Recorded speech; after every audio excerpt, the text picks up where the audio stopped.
La foi, c'est croire que Dieu existe et qu'il est le rémunérateur de ceux qui le cherchent. La foi, c'est déplacer des montagnes par ses croyances. Hello Ella, j'espère que tu vas bien. Installe-toi confortablement. Aujourd'hui, on parle d'un sujet qui me passionne, la foi. Mais qu'est-ce que c'est que la foi?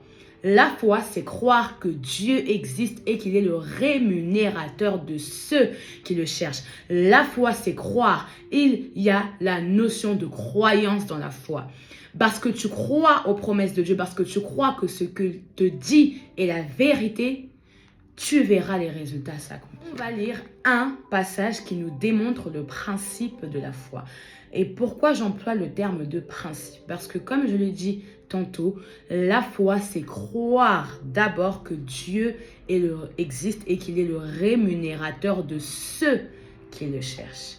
C'est-à-dire que si tu crois que Dieu existe, si tu crois qu'il est présent dans ta vie, que c'est ton Père et qu'il prend soin de toi parce que tu le crois, parce que tu as cette espérance en lui d'abord, cette espérance du fait qu'il existe, tu pourras jouir de ses bénédictions. Mais tant que tu ne crois pas dans ton cœur que Dieu existe, il t'est impossible, parce que la Bible est claire. Sans la foi, il est impossible d'être agréable à Dieu.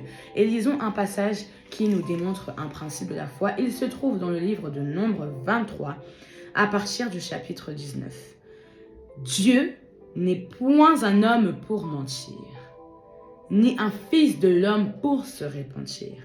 Ce qu'il dit, ne le fera-t-il pas? Ce qu'il a déclaré, ne l'exaucera-t-il pas? Cela veut dire que à toi qui espères en Dieu, à toi qui crois en Dieu, ne crois-tu pas que ce qu'il t'a promis va se réaliser dans ta vie? Ne crois-tu pas que ses promesses vont se manifester? Peu importe la durée, peu importe l'attente, peu importe la durée d'attente dans laquelle tu te trouves. Peut-être que tu attends un signe, peut-être que tu attends un moyen financier, peut-être que tu attends le mariage, peut-être que tu attends l'enfantement, peu importe ce que tu attends. Il t'a promis, et parce qu'il t'a promis, il n'est pas un homme pour mentir. Tout ce que Dieu dit est vérité, il n'est pas un fils de l'homme pour se repentir de ce qu'il dit.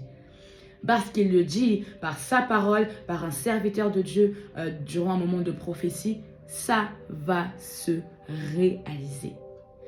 Garde ta foi et espère en lui.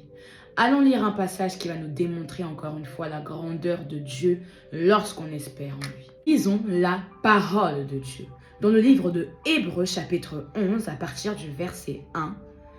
Or, la foi est une ferme assurance des choses qu'on espère, une démonstration de celles qu'on ne voit pas. Pour l'avoir possédée, les anciens ont obtenu un témoignage favorable.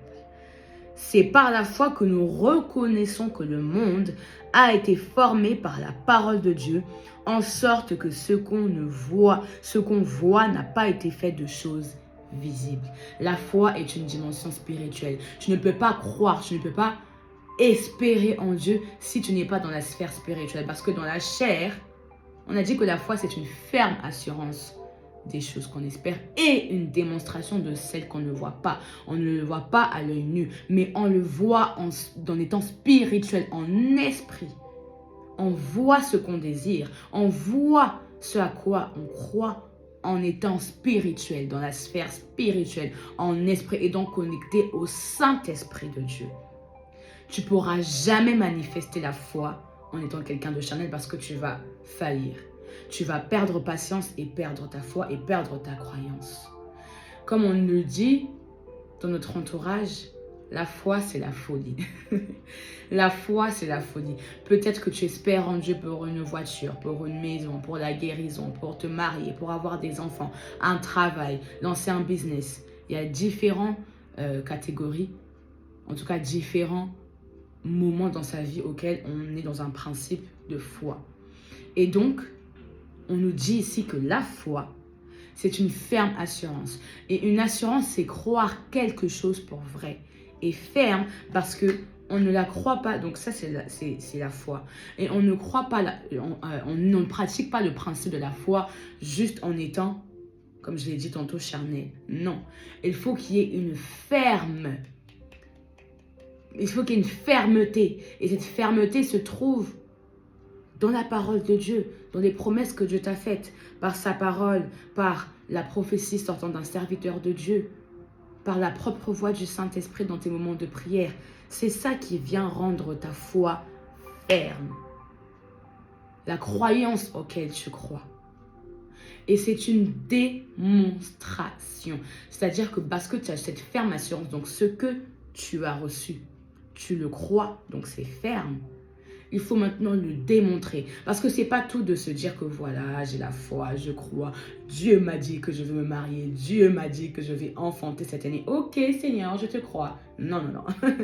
Il y a maintenant le principe de démontrer. Et démontrer, qu'est-ce que ça veut dire dans le langage, dans le dictionnaire français? C'est prouver. Prouver que quelque chose est vrai. Démontrer, prouver. Donc, démontrer, prouver, il y a la nécessité de passer à l'action. Il y a la notion de passage à l'action. Et donc, de prouver, de démontrer en passant à l'action que ce qu'on croit est réel.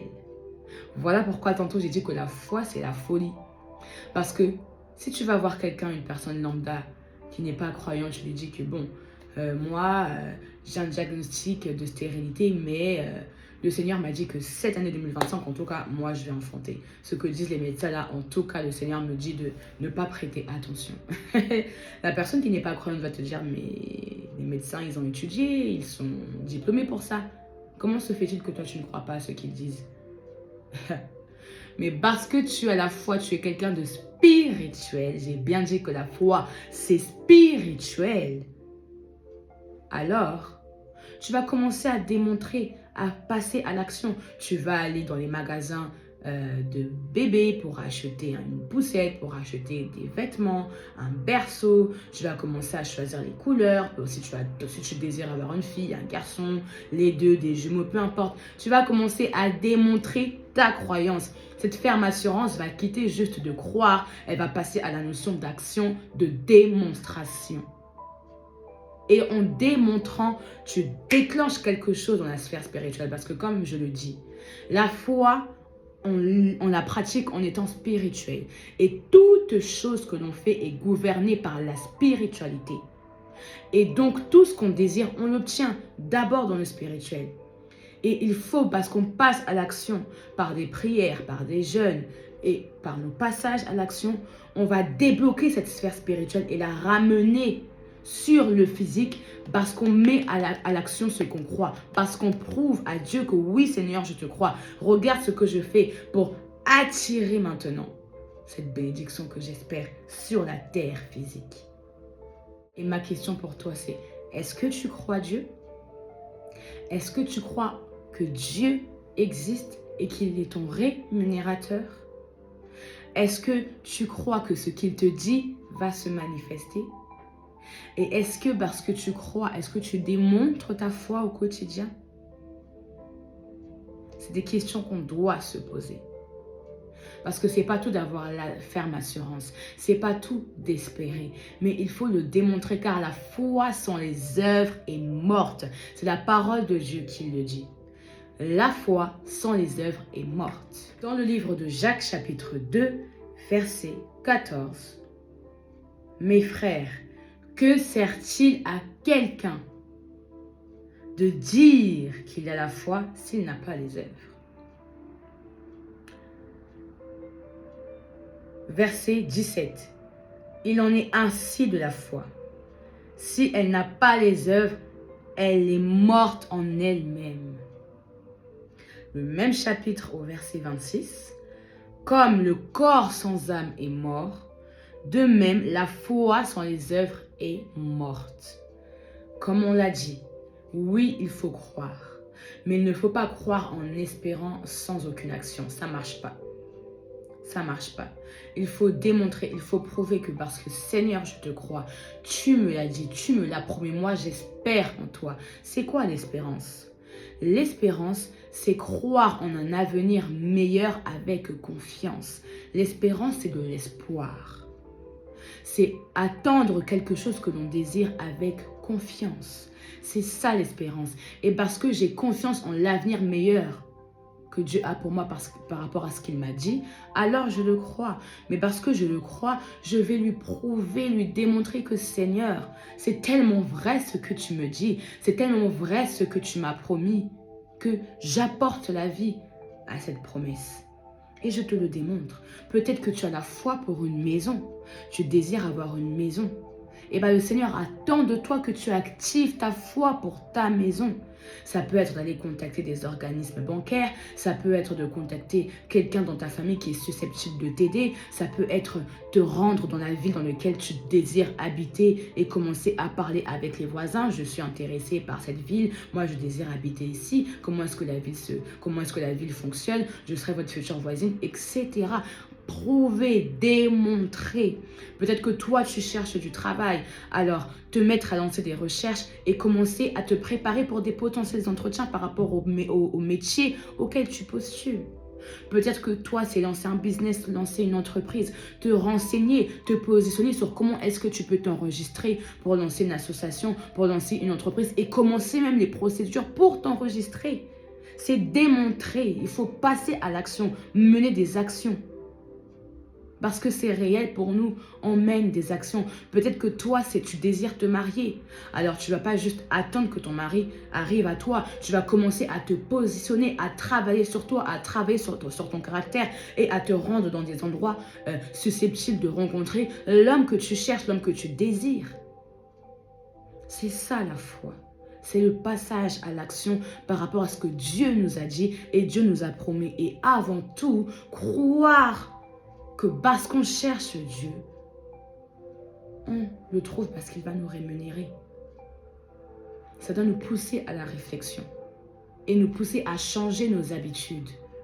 Cette exhortation doit nous pousser à changer nos habitudes, à changer notre manière de faire. Si jusque-là, notre manière de faire était mauvaise, c'est peut-être le moment de se remettre en question et de dire « Ok Seigneur, j'ai compris ce que tu désires pour moi.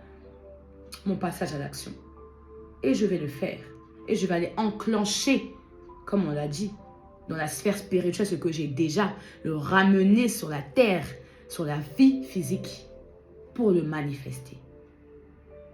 Voici ce que je voulais te partager en ce jour. N'hésite pas à partager pour faire du bien à quelqu'un qui aurait besoin d'écouter ce que tu viens d'écouter. Pense à une personne qui est en situation d'espérance et envoie-lui cette vidéo. N'hésite pas aussi à me donner tes impressions sur cette vidéo en commentaire et laisse un like. Ça permettra à d'autres personnes sur la plateforme de YouTube de passer et de pouvoir être alerté par cette vidéo. Que le Seigneur te bénisse et te fasse beaucoup de bien. On se retrouve la semaine prochaine pour une autre vidéo. Bye!